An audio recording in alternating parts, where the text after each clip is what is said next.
What's poppin', y'all? What's poppin'? Welcome back. Welcome back to Corner Reads. I'm Janae, if you already didn't know. And today is day 10 of Bookmas. Okay, day 10. 10. 1, 2, 3, 4, 5, 6, 7, 8, 9, 10. 10 days of Bookmas. And I figured now is the time to do my end of year book tag. I've been putting it off because I've been still reading, but I figure it's like 10 more days left for the year. I might as well knock it out. I have my questions, I have my answers, as we can see. So let's just start. Okay,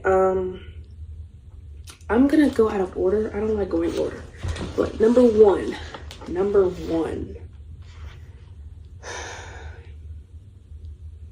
Let's just go in order, okay? The most disappointing read of the year. Okay. Starting off. I'm gonna have to say You Shouldn't Have Come Here by Geneva Rose. That was such a letdown, so anticlimactic, so like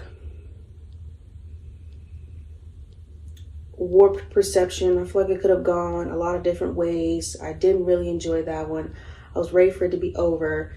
So I'm definitely going to say You Shouldn't Have Come Here by Geneva Rose. And then the second disappointing read of the year was The Body by Stephen King. Now, this is my first Stephen King novel, and I wanted a short one just because, I didn't want to give him my all on my first Stephen King read, and the font in his books be really little, so I was kind of like, okay, I'll just read like a small one. And if you've seen the movie Stand By Me, that is the movie that it's based off of. No, that's hold on, getting confused. And it's supposed to be like a story about friendship and stuff like that, but I didn't get it because they was arguing the whole book. And once they found the body, it was kind of just like underwhelming, kind of, sort of. But it was short, sweet, to the point. So I was like, okay, whatever. But yeah, I didn't really like that one. Just, I don't know. Maybe I should read like a thicker Stephen King novel to like really get into it. But I really just didn't enjoy that one. All right, underdog book. Ace of Spades. I did not expect that book to like shock me as much as it did, but when I got to the end of that book, I was like, whoa, you know, that book was definitely the underdog book of the year. I don't even think I have any other because that one was so good. An overhyped book that I read. I have a few. So the first one is gonna be Icebreaker by Hannah Grace. That one was just...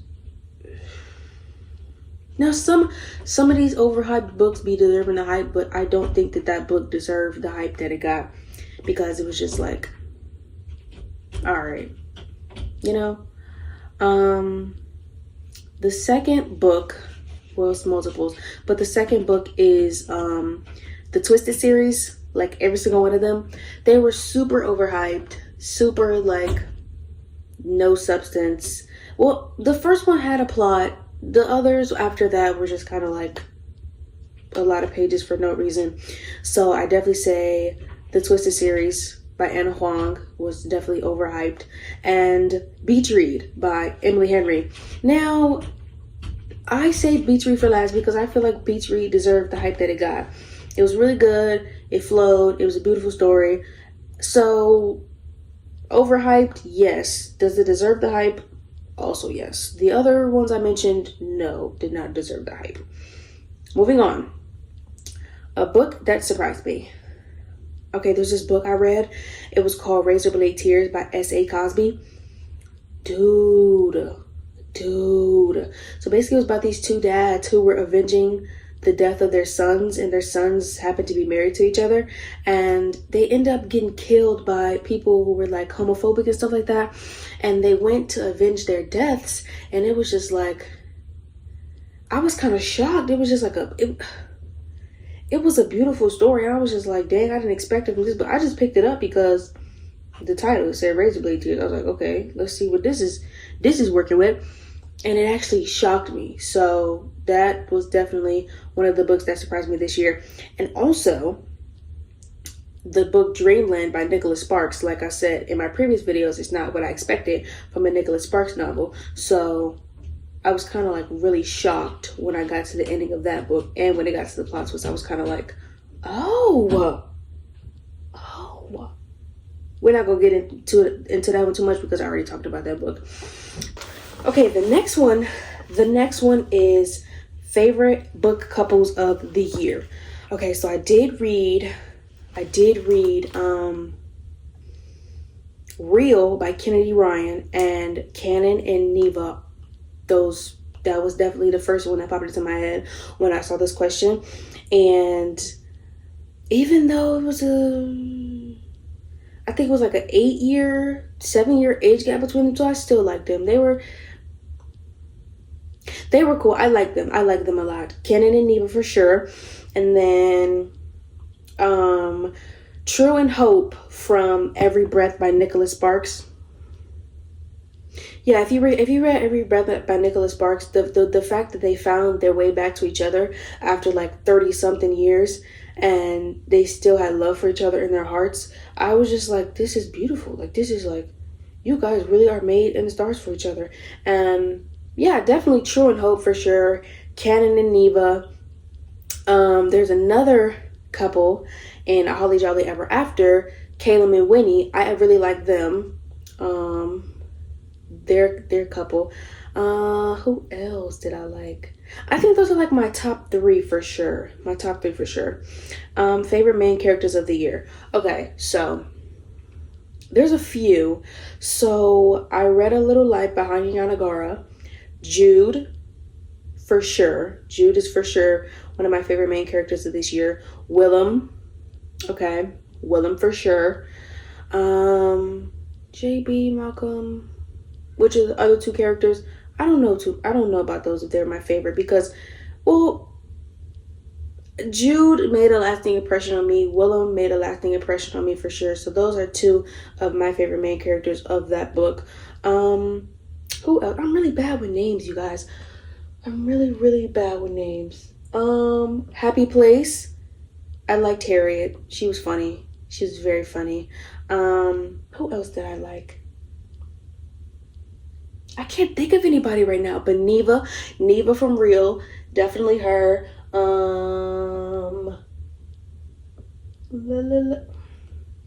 Chiamaka from Ace of Spades, I liked her. Chiamaka. Even though I couldn't stand the Twisted series, and it was just like, you know what, I'm not gonna say I couldn't stand it, because if I couldn't stand it, well, I kept reading them. Stella from Twisted Lies, I liked her. Maybe because she was black, but I liked her. Don't worry about it. I'm a little biased, obviously. And there was a character from Abby Jimenez book that I read, Yours Truly. I can't remember the main character in that one, but she was funny. She was definitely funny. New favorite author discovered, Kennedy Ryan. Now, she's not new to me, well, she is new to me, but it's not my first time hearing her name, but this is like the first time I've read one of her books this year. Kennedy Ryan, for sure. I would definitely be reading more of her novels. Also, Abby Jimenez, because I never read Abby Jimenez's book before this year. And Lucy Score. I never read a Lucy Score novel either. I would say Nicholas Sparks, but I read one of his books last year. So, yeah, Abby Jimenez, Kennedy Ryan, and Lucy Score. Go women. Woo! Go women. Oh, Celeste. Oh, I liked her. But those are the three that stuck out to me, okay? The happiest book that I read this year. What is my happiest book that I read? I put down The 7-Year Slip by, I can't remember her name, Ashley Poston. The 7-Year Slip by Ashley Poston. I know I enjoyed this book. It was recommended to me and I read it, and first of all, time travel kind of messes with my brain anyways, and it was kind of a time travel novel, so I was really struggling to keep up. But once I kind of like got more into it, I was like, this is actually a really good book. And then even though their love got separated across timelines, they still found their way back to each other. I love those kinds of books where, like, no matter what the obstacle is, they still find their way back to each other. And this was that one. So I was like, yeah. 7-year slip. 7-year slip was really happy. The longest book I read, which is the longest book I read this year, A Little Life. I told you that book was 814 pages. And it took me like 3 months to finish. And then I had the audacity to rerun it again after I finished it. But definitely A Little Life. Like, no, there's no debate. When the question came up, I was just like, yeah, A Little Life. Boom, there it is. Second, I would say runner up would probably be Ace of Spades, for real, or one of these Twisted series books. But yeah, the longest book was definitely A Little Life. What is the shortest book that I've read this year? A House on Mango Street by Sandra Cisneros. It was a short book, and it was also very short chapters. The way she writes, well, Sandra Cisneros is a poet, so the way she writes is like kind of stanza-ish. She writes in like stanzas, so it's not like full page of words. It's kind of like short, sweet, to the point. But I recommend that book, House on Mango Street. It's a really good book about growing up and navigating, you know, your life as a young teenage girl and trying to find your footing and trying to find out who you are. It's a really good book. So definitely recommend that one. Book I haven't stopped thinking about. Now, there are multiple. And you know what they all have in common? They're by Nicholas Sparks.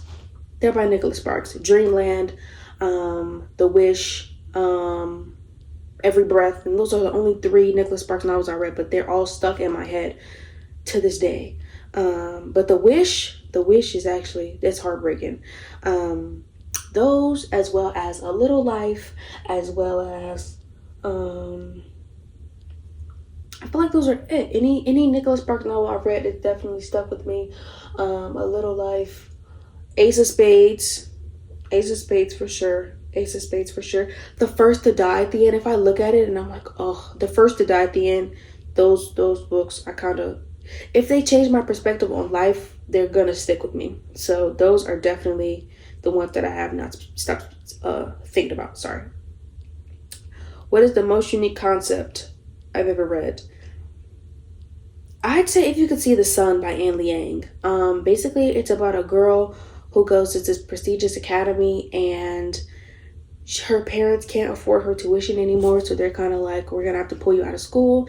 And then after they tell her that, she starts disappearing. Like not disappearing, but like it's almost like somebody put an invisibility cloak on her, and she just like turns invisible. That's the word I'm looking for. She turns invisible. So she starts this business to where she starts to spy on her classmates for like money or whatever. I don't know. I've never read a book like that. It was kind of like academic blackmail, kind of, sort of. It was good. I enjoyed it. But I was kind of like, this is an interesting take on academia and things like that. Also, Bunny. I still don't understand that book to this day, but it was a very interesting concept, in my opinion, because I'm still confused about that book to this day. But the concept was concepts of a book. I mean, they had concepts of an idea. That's what that book is giving me, actually. Did I reach my 2024 reading goal? Here's the tea. Okay. I've read 49 books this year. Okay, 49. My reading goal was 50. I read 49. It is December 20th. And I'm not gonna lie, I'm in a slight reading slump. I just talked about reading slumps yesterday, but I'm in a slight reading slump to where I kind of don't want to look at a book right now. I tried to finish this book, Nick and Noel's Christmas Playlist, from my 24-hour reading vlog, if you watch that one. it wasn't really interesting. It wasn't really interesting. I could keep reading it and just torture myself so that I can say that I finished my reading goal before the end of the year, but I don't really want to. And then the other books that I have on my TBR, like I don't want to read those. So the other book on my TBR is The Last Letter by Rebecca Yarros, but that one's thick and I don't really want to read a thick book to end the year. I just want to like be chill and be mellow, you know what I'm saying? I could always do an audiobook. I'm thinking about it. Or I could do like a Frida McFadden read. I know I'm going to read that pretty fast. So decisions. I don't know. We'll see. We'll definitely see. But I definitely am one more book away from my goal as I'm filming this, which is 49 books. So maybe I'll reach my goal. Maybe I won't. Like, you know what I'm saying? If I don't, who cares? I read 49 books. Okay. That's good for me. Okay. What are my reading priorities in 2025? I'm going to try to branch out and read different genres. Will that include fantasy? We do not know. Okay. We are not there yet. My mind has not been made up. Okay. But 2025, I definitely do want to start reading more genres. I do want to start reading more like contemporary novels and horror novels. I haven't read any horror novels. I do thriller and like suspense and like psychological books, but I don't really do horror, so I might get into horror a little bit. What is that genre called? Romantasy? Maybe romantasy. Poetry. I want to read some poetry books for sure. What other genres am I thinking of? Like anything that I haven't read. Like I do fiction, I do realistic fiction, I do contemporary fiction, I do romance, I do suspense, thrillers. I want to branch out and try like different types of genres. And also I need to stop like thinking that Barnes and Noble is my only option to get a book. Like there are thrift stores, there are like I can order them online, there are like local bookshops that I can order from. I want to try buying books from like local shops and stuff like that isn't just Barnes and Noble, because Barnes and Noble is not the only place that I can get books from. Okay.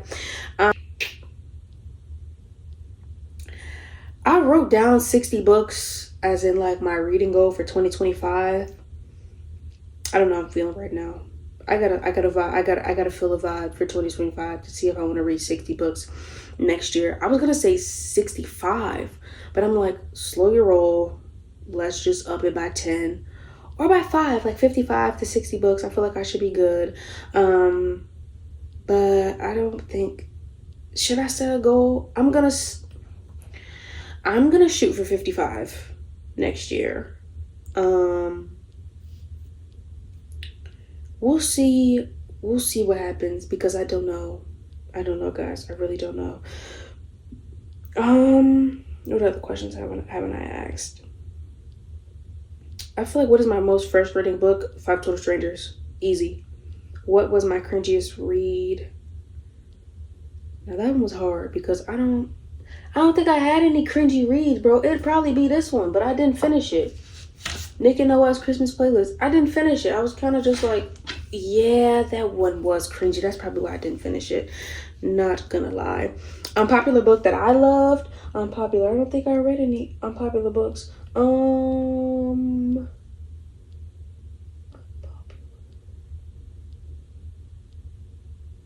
Oh, I saw somebody say that they didn't like In 5 Years by Rebecca Surley.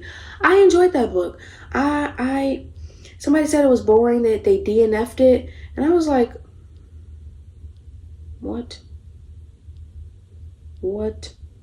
It was another book. It was an Emily Henry book. Somebody said that they DNF'd it because they were so bored. People We Meet on Vacation.